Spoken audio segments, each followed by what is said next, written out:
the reality is that it doesn't quite matter how many partners you've had, because every time you start with a new person, you're starting from scratch.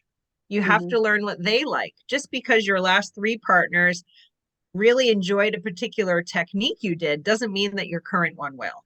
Hmm. And maybe your last few partners guessed right in terms of what you really like.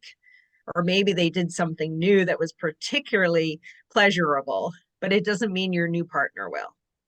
And so ultimately, when it comes to sex, it's our job to teach our partner what we like. Well, thank you so much for being here with us today, Dr. Michele. I'm super glad to have you here. Thank you for having me. I'm excited to be here. Looking forward to our chat this morning.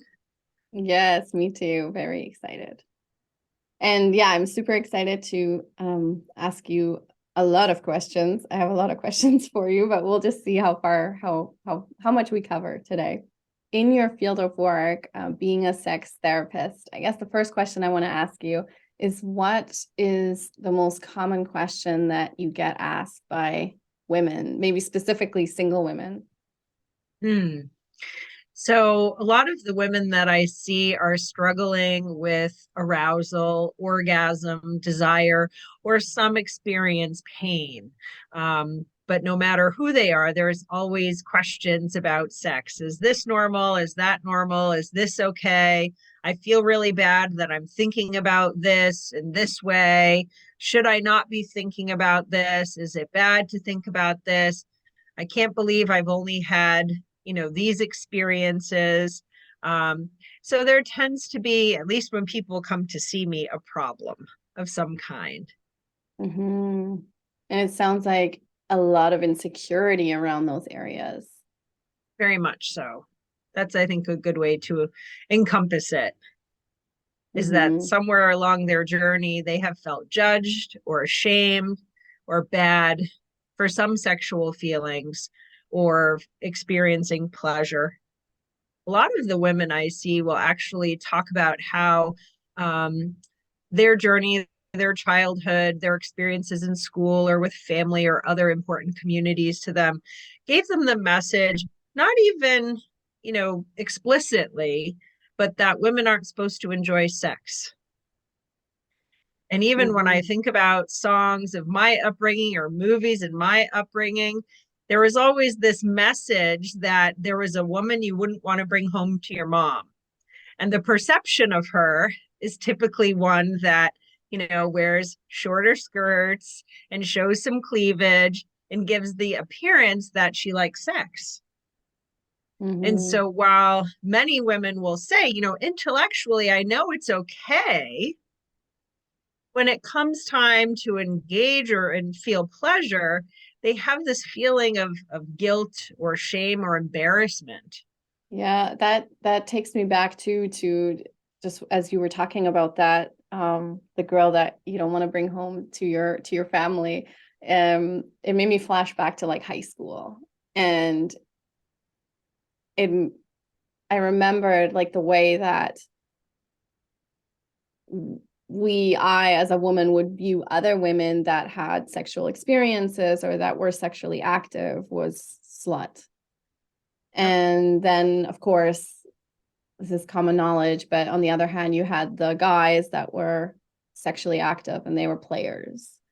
So, but for yeah, and I remember just bashing other women that were sexually active as that. And obviously, even for, if I said that to someone else, like, oh, she's a slut because she's doing this, I'm also internalizing that message for myself. So as I start to become more sexually active or exploring my sexuality, that label is now like I'm labeling myself now as that. Yeah. The slut shaming is a culture that many women grew up with. And while they might, as adults, know that it doesn't make sense and it's okay to experience pleasure, there's this deep rooted, several year long message, like you just described, where they internalize that it's bad. And so sometimes that becomes a block or a break to truly being able to embrace yourself as a sexual being and to let go and really experience that pleasure. Because there's Mm-hmm. a little nagging part of you that says, this is bad. Yes. The other thing, just personally, that I grew up with this, that I guess diminishes my sexuality or just kept me from it was this other belief that it's like, well, sexuality or having sex is more for the man. It's more to please. It's less about me. Yeah. And I think, for men, that's also a problematic perspective too, is thinking that all men just want sex. And that Mm-hmm. actually they're also supposed to know how to do it. So I see a lot of couples or women that have this belief because, again, the media portrays this image that men are just all knowing and that they just automatically will know how to please a woman. Well, they don't. And so they feel that pressure to be able to do that. And when they don't, it really hits them to their core when they're not able to feel like they can please a woman. Because in the back of their mind is this idea that they should know. Like it's just supposed to be innate and they're just supposed to know that. And many of them are not on the prowl for women at all and also cringe at any sort of perspective that they are. And also, as a mother of boys, I have three boys. I cringe at that idea too, thinking that, others might view my boys as being on the prowl, for these young, innocent women. And it's Mm-hmm. not fair. I mean, that's what I think of is that it's not fair for them. So we have both genders really dealing with these deep rooted assumptions and misbeliefs that they're Mm-hmm. coming, to the relationship with. And Yes. that creates anxiety and insecurity and makes it hard for them to truly, be their sexual selves as well as feel comfortable with communicating to the other person. Yeah. Yeah. Just so much pressure and insecurity on both sides. And then you have these, these two people that are coming together into the dating arena or into a relationship, and no wonder people are scared. Yeah, it's a lot of pressure. What would you say is the biggest key for, I'm going to say, for men and women to come together and have to come into relationship and have a healthy relationship? I would say communication and ultimately communicating about vulnerability. Mm, So many people don't think about the importance of communicating with a partner when it comes to sex, but it's essential. And so when I meet with people who tell me about, well, I've had these many partners and my husband has had this many partners, and, here's where we are. The reality is that it doesn't quite matter how many partners you've had, because every time you start with a new person, you're starting from scratch. You have mm-hmm, to learn what they like. Just because your last three partners really enjoyed a particular technique you did doesn't mean that your current one will. mm-hmm, And maybe your last few partners guessed right in terms of what you really like, or maybe they did something new that was particularly pleasurable, but it doesn't mean your new partner will. And so ultimately, when it comes to sex, it's our job to teach our partner what we like. And also for us to be curious about what our partner likes. So that typically means that the first few times you have sex with somebody, it may not be that good. You mm-hmm, might guess right, but if it's not good, that's okay because you're still understanding or trying to learn what the other one likes. mm-hmm, So I think that is a major problem with couples is that they don't want to communicate mm-hmm, because, again, in the media or even in pornography, people don't communicate, right? mm-hmm. It's just supposed to happen magically. They just know it's organic, it's fluid. Um, and so many couples will often say, well, it just, we aren't really clicking. It's not happening organically. Like it's supposed to just flow. And my thought is, well, who says it's supposed to? Mm-hmm. That's such a good point you bring up about there's no communication in, like, just thinking about the movies, and just one I recently, a few nights ago, I watched The Notebook for the first time. Amazing movie, wonderful. And same thing, like the sex scene, no one said a word. And it's just, yeah, flowing and whatever. And that's the thing with sex scenes. There's absolutely no communication. Like the couples aren't talking. The only thing you hear is like the panting and the breathing and the moaning, but there's zero communication. So yeah, it's definitely not being modeled to us. So before, I'm going to pick your brain about how to possibly get started on communicating that to a partner. For women that are just kind of entering the dating arena and starting to meet people, and that might be, who might be very detached from knowing what they even like or their own desires, can we start there and kind of explore, or yeah, help us understand how to kind of take those first steps as a woman to start to know what we like, maybe before we start sharing that with a partner? Sure. So one of the best ways to learn that is through self-pleasure. And so using your own hands, using toys, or any other thing that feels pleasurable to you. Understanding the ways to stimulate your vulva. So your vulva is the collection of all of your lady parts, your clitoris, your labia, your vagina. And so finding ways to stimulate your vulva to see what it is that you do like. So most women get pleasure through their clitoris. I just read an article yesterday that instead of 8,000 wonderful sensitive parts to it, there's over 10,000. So isn't that wonderful? That's And wonderful. also, there is some thought that the clitoris, while it's a tiny little nub outside your body, actually has like two tentacles.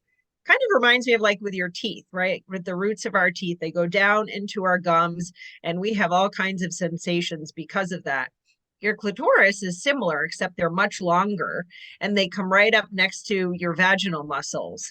And so, this is why some women do experience pleasure, a good amount of pleasure through penetration, but not everybody does.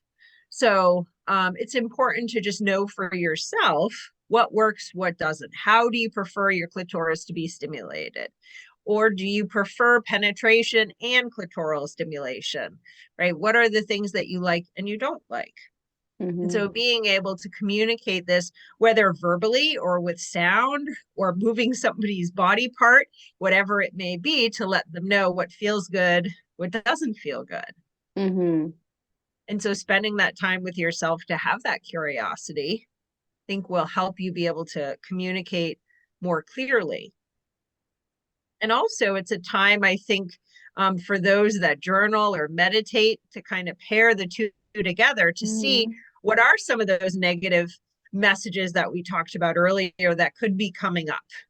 If you're Yes. feeling any blocks or negative emotions, to maybe afterwards lean into them a little and be curious and see what's Mm-hmm. coming up for you, because that could maybe get in the way of a good experience with a partner.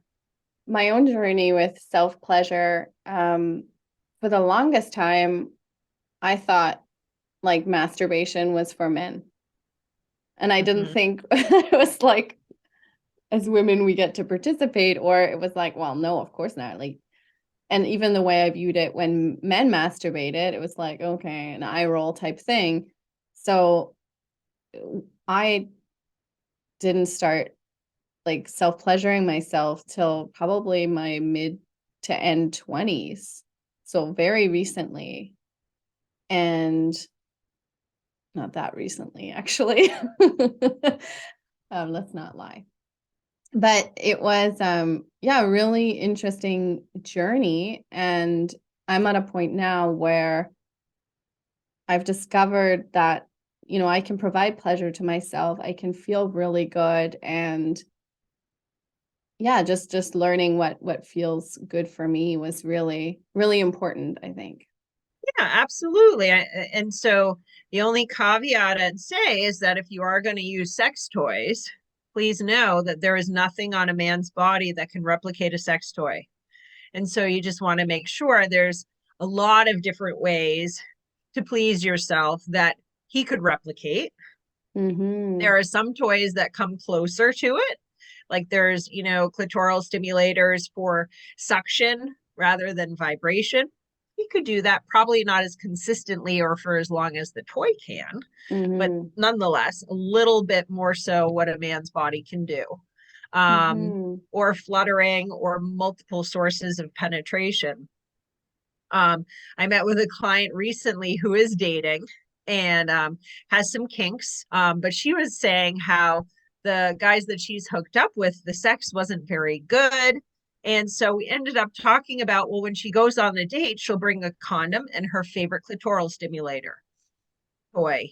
So that way she knows no matter what, she will feel pleasure. She can let him use it on her. That's easy enough to teach him to do. Because she was feeling like she wasn't leaving sexual experiences as satisfied as she would Mm-hmm. have liked.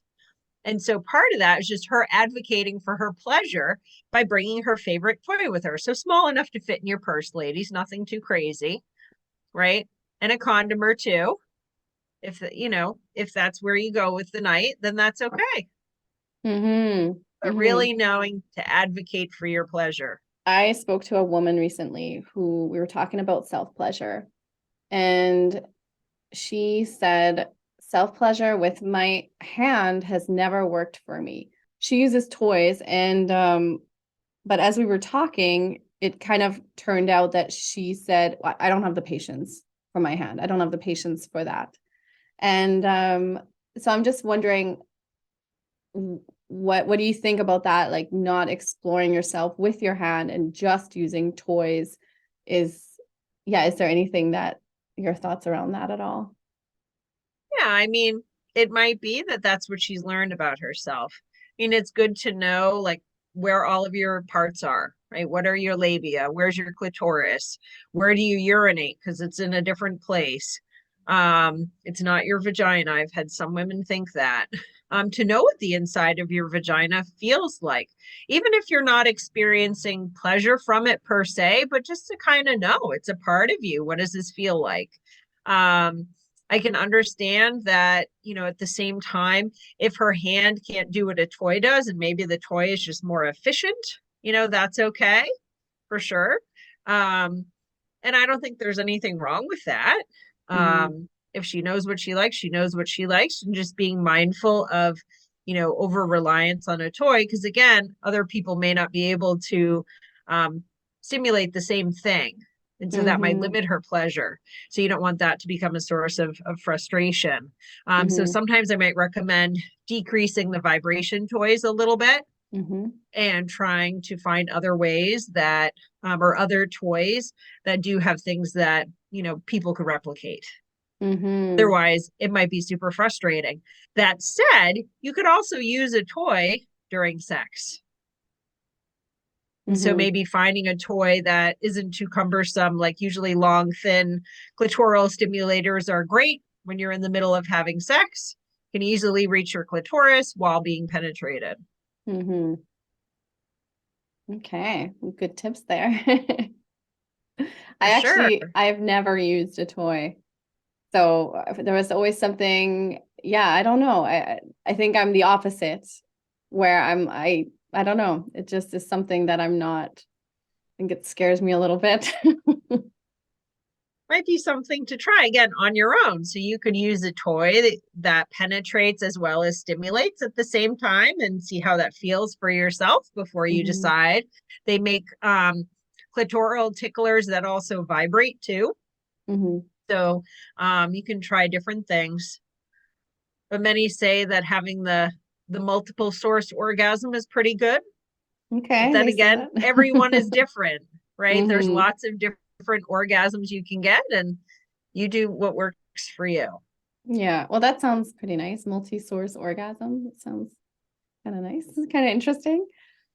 Yeah, And so for women that maybe they don't have a relationship yet with their vulva, or they're a little bit maybe apprehensive to start the kind of self-pleasure in the vulva area, is there any other ways that women can start to self-pleasure that doesn't involve the vulva?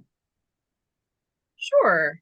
So I think any kind of mindful touching of your body could be, breast, nipples, face, anywhere else that feels pleasurable, and do it as a mindful meditation, just to be with your body, to focus on the sensations that you're providing to it.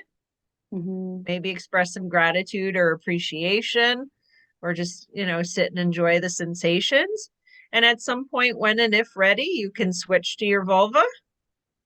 But otherwise, there's still plenty of stimulation and enjoyment you can get out of touching other parts of your body. Touch can be quite powerful. So when I'm working with people individually, um, I usually have them go through the exercise of touching their body, but not their genitals first, just to kind of see what that experience is like for them. But often many powerful emotions come up that they weren't expecting. Mm-hmm. With trauma, there's, for people who've experienced that, there is an idea that, in a book, actually, The Body Keeps the Score, that your body holds a lot of memories. And so sometimes when you're doing touch, it can unlock something. Mm-hmm. And so if that happens, again, it's an opportunity to journal and lean into it and reflect. And then when Yes. you're ready, keep moving on. But it's also okay to sit there and be curious, because it's an Mm-hmm. opportunity to get to know yourself in a different way. What do you think women get wrong when it comes to having sex? I think being unaware of the biases and assumptions they may have for themselves and potential partners, um, including not willing to communicate their needs, Mm-hmm. or having the assumption that he is supposed to know, or, as you said earlier, that sex is mostly for men Mm-hmm. rather than for themselves. Um, and so being able to know ahead of time what feels good, what you're okay with, what you're not okay with. So having Mm-hmm. some boundaries about, um, for instance, are you okay with a one night stand or a casual relationship? What are you looking for? I was And just it gonna might, ask you, sorry, I was just that's gonna ask okay. you about the one night stand thing, kind of. What are your thoughts about one night stands? Like, if you're gonna have a one night stand, should there be some prerequisites? And I'm thinking more emotionally. What do you think Mhm. about that? Yeah, so knowing what your boundaries are ahead of time. And perhaps you go on a date with somebody that, you're attracted to, that you're having a lot of fun with, but perhaps there are just some things that don't line up for a long-term monogamous relationship, if that's what you're looking for. And so if you're someone that is open to a one-night stand and the other person is, being prepared to talk about that with that person, and just knowing for yourself ahead of time. So be prepared with condoms or that toy, as we talked about, all ready to go. And, where are you feeling comfortable with having it, for instance? Mm-hmm. And just, I think of safety issues, if you're meeting up with a stranger and you want to have a one night stand, totally fine, consenting adults, but just making sure that somebody else knows who you're with, where you are, thinking about where you would do it and feel safe. Mm-hmm. Like, would you want to have the person over your house? Would you want to go to their house? Would you prefer to get a hotel room? Then, how do you feel about your level of sobriety? Yes, that's a great point. That certainly impacts consent. Yeah. So I would say for one night stands, know ahead of time your thoughts and feelings about one night stands. And if you're okay with it, considering your safety plan, which is where do you feel comfortable having it? Letting somebody know who you're with, just in case. Um, Bringing a condom and maybe a toy. So that way you have a sense as to, um, how you can be safe and how you can advocate for your pleasure. And then, Mm-hmm. of course, knowing your drink limit so you know at what point you can and can't consent. Yes, yes. And when we communicate with our partners, whether that's in a one night stand or once we've met a person that we feel safe with to engage in sex, again, it's about keeping ourselves safe and comfortable, because it just reminds me of like as women we open ourselves to someone else, and that can be in the physical, but the physical can only open when you open yourself mentally and spiritually. And I think you can only do that if there's a foundation of safety and comfort. If that's not there, like you, how are you able to be relaxed enough to open? Yeah, exactly. So then, as we were talking about before, communicating as a woman to our partner, to our sexual partner, what could that kind of sound like and look like if maybe we don't really know yet? Like, it's happening in the act and we're noticing, oh, we don't like something or something feels good. Like what are some Mhm. ways we could communicate that? Sure. So starting with if something doesn't feel good, you can say stop. You could move their hand or their body part, or say, "Can you move over this way?" Or you could shift yourself to in a different way in hopes that that will make the experience a little bit better. You Mm-hmm. can suggest maybe a different position or a different, behavior. So it doesn't have to be as explicit as, stop doing that. Mm-hmm. Um, Whereas, if you're feeling pleasure, you can, give some words of affirmation, like, boy, that feels good.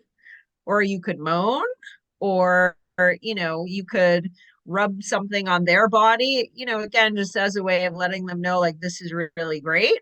Mm-hmm. So, I think positive feedback is just as important because when we Mm-hmm. think about it, it's good to know what we're doing right and to keep doing, not just Yes. what's going wrong. Yes.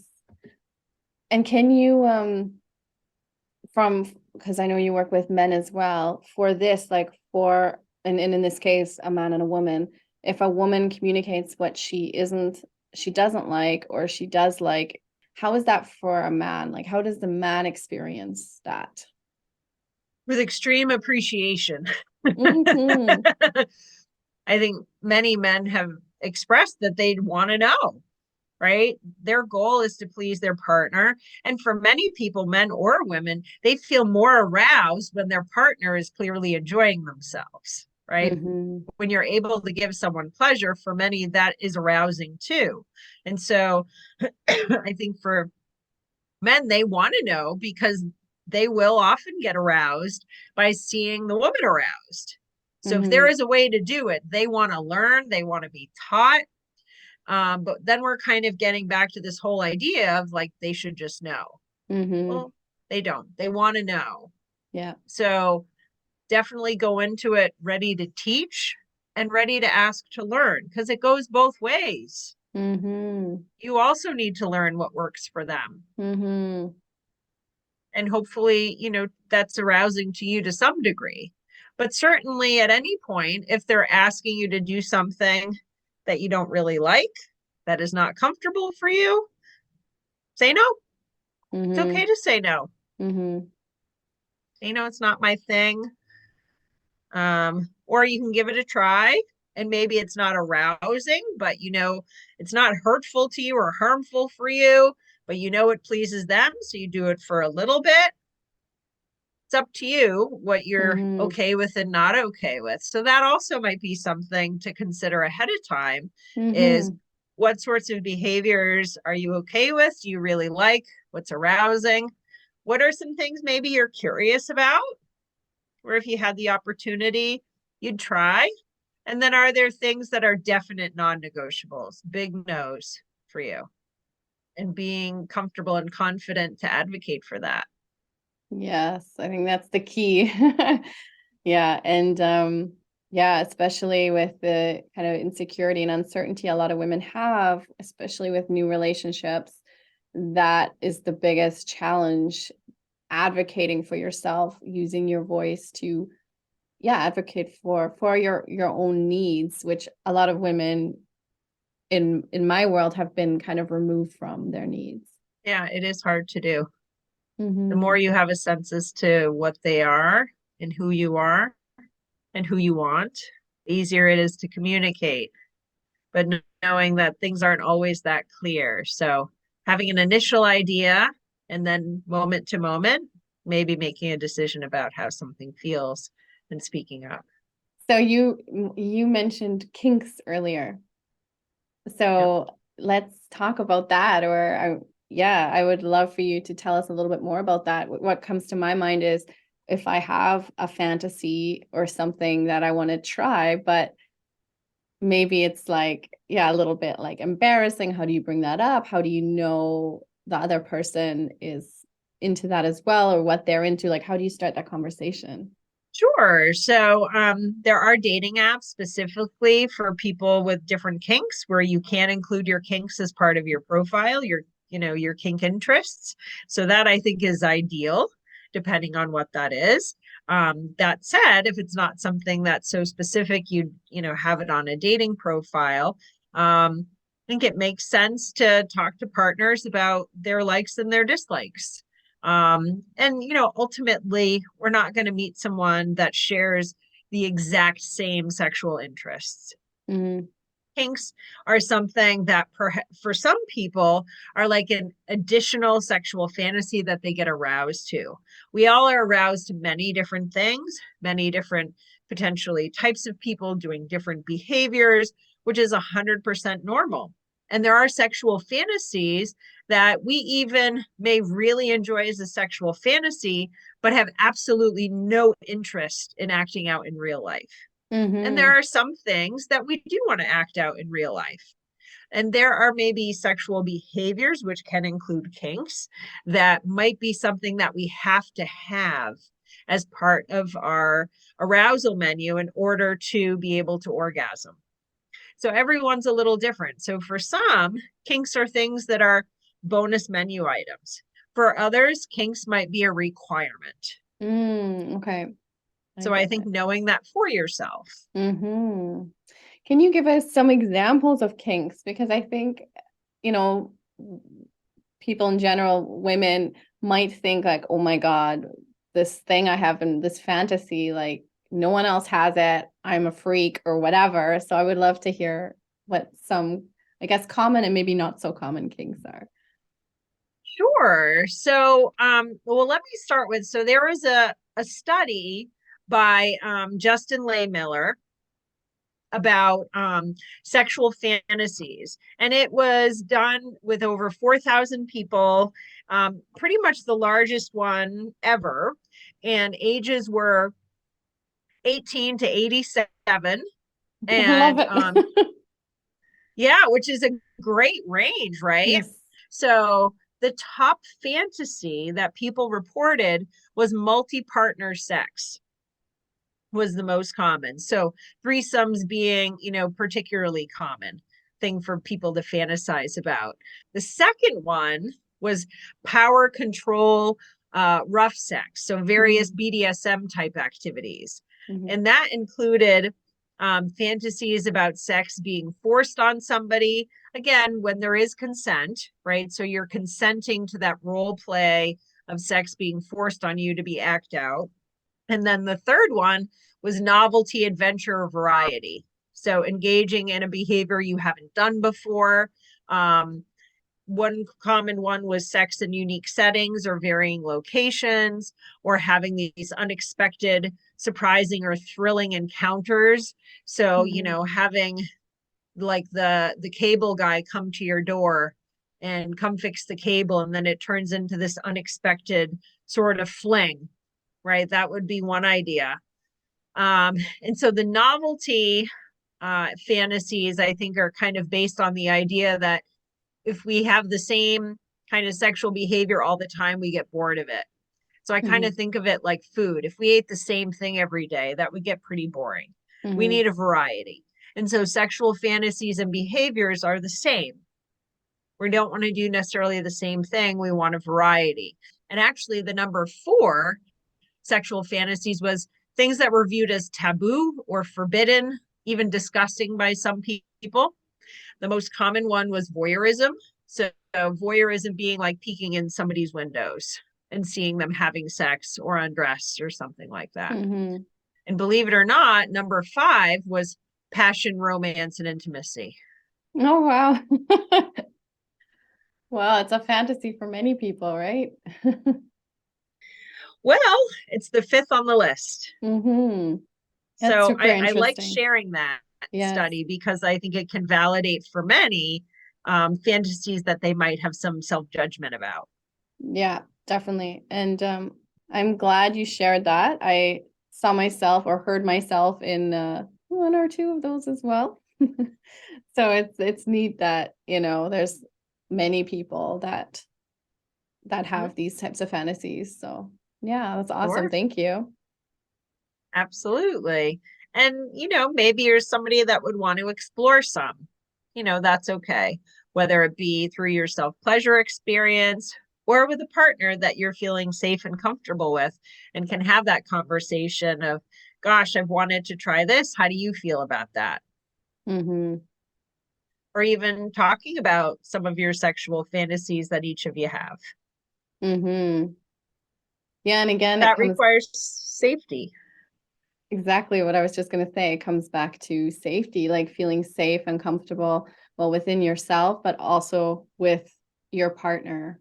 Yeah. So again, the big like open communication, and that's been the key in our whole conversation is this, this openness and willingness to communicate clearly, also with yourself, like discovering your own needs and wants, and then communicating that to the other person. And once you have the safety is when you can kind of explore a deeper level of intimacy, a more rewarding and nourishing level of intimacy. For sure. Yeah. So much to explore from our conversation, and a lot of out of the box thinking as well. For me as well, like where can I improve my communication, and where can I get more clear on my own needs and wants. So anyway, lots for me to work on as well. So thank you.